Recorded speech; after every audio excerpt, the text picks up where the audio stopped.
When listening in your target language, do you ever feel like you're surrounded by the teacher from Charlie Brown? Well, if listening feels like the hardest part about learning a language, you are not alone. Today, I'm sharing my best tips to help your ears keep up without losing your sanity. Hi there, I'm Sloan. I'm a no sabo kid turned language learner, and I have always struggled with auditory processing. And it's even worse in all of the various languages that I've studied. I know exactly how frustrating it can be whenever you take a couple seconds longer than the average person just to understand what someone says in your native language, and easily double that time for one of your target languages. In this video, we'll go over some practical tips, some mindset shifts, and some tools to help you improve.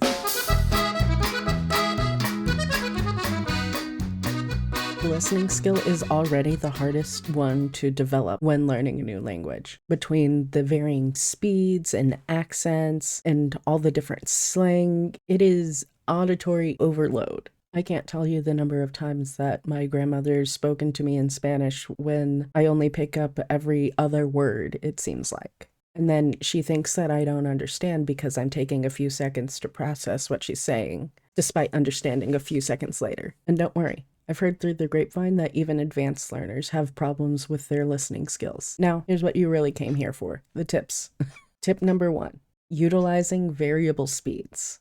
Now, what I mean by that is you see the little speed changer over in the corner down, I think it's on that side down there. Yeah, so what you're going to do, first off, if you're brand new to the language, you're going to crank that all the way down. Go to like 0.05 or 0.50, I think is the lowest. I don't use that very often, but it's there. Now, this is to help you isolate single words and recognize specific sounds in your target language, or to understand the different intonation patterns, which can be very, very useful in tonal languages.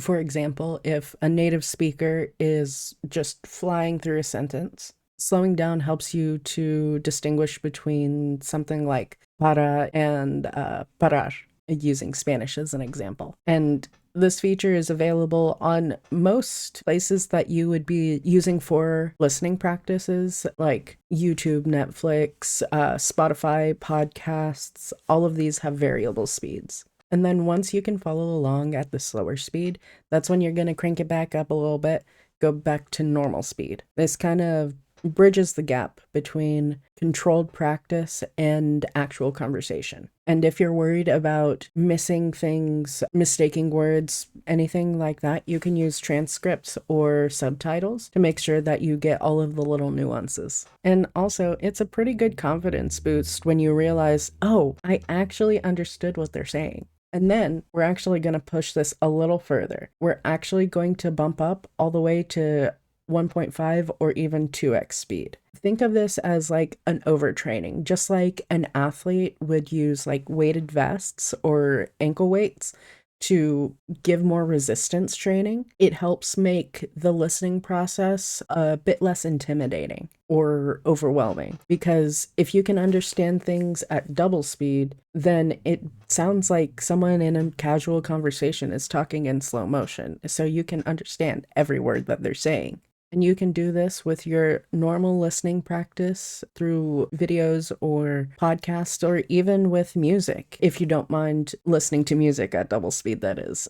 Also, if you're like me, I already listen to most everything at double speed anyway, so it's just getting yourself used to it in a different language. Now, tip number 2 is to focus on a single dialect first. Now, the reason you do that is because it's much easier to learn one country or region's slang and accents and speed first, and then expanding from there. Because someone in Mexico isn't expected to know all of the slang from someone in Argentina. Why should you be? Plus, if you're a heritage speaker like me, focusing on your family's dialect is going to do a lot more for you to reach what I presume are your goals than trying to have a more generalist approach, because I'm gonna be honest, I've never heard vosotros outside of a classroom. Now, tip number 3 is to train your ear daily with active listening.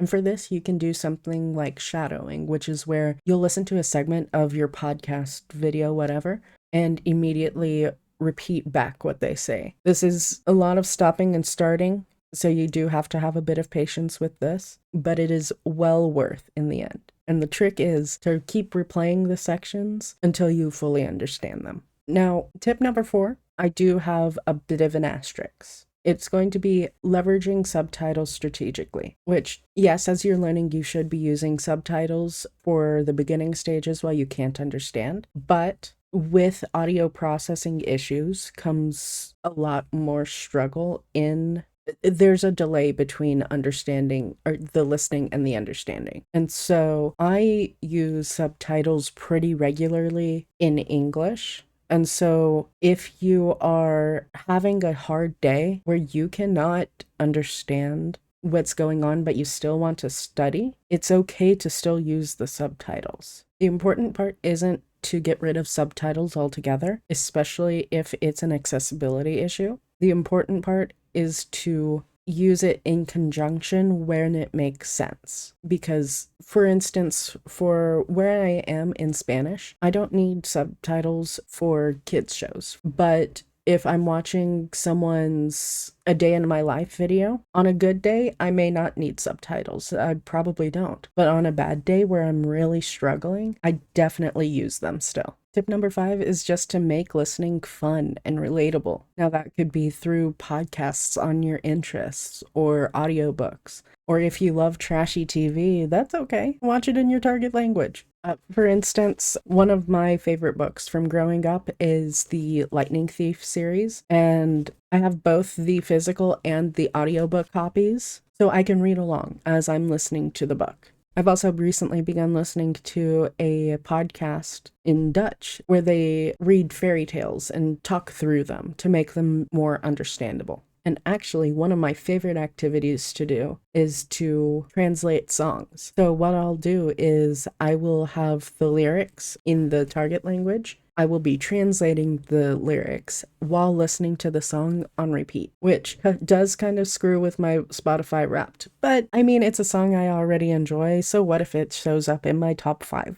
And plus, if you're comfortable with it, sing along. Who cares? The important thing to remember is developing your listening skill, just like anything with language learning, takes time and patience. It's going to be frustrating at times, but as long as you stay consistent and keep practicing, you're going to get it eventually. Your brain is meant to adapt to these challenges. You just have to give it enough time to do the adapting. Also, don't be afraid to celebrate your small wins. Yes, it's really cool whenever you can listen to an entire podcast from start to finish and understand everything. But you have to start understanding the single word, and that in itself is a win. All right, that's all I have for today. Go ahead and leave a comment and let me know what other tips have you found that work for developing your listening skills.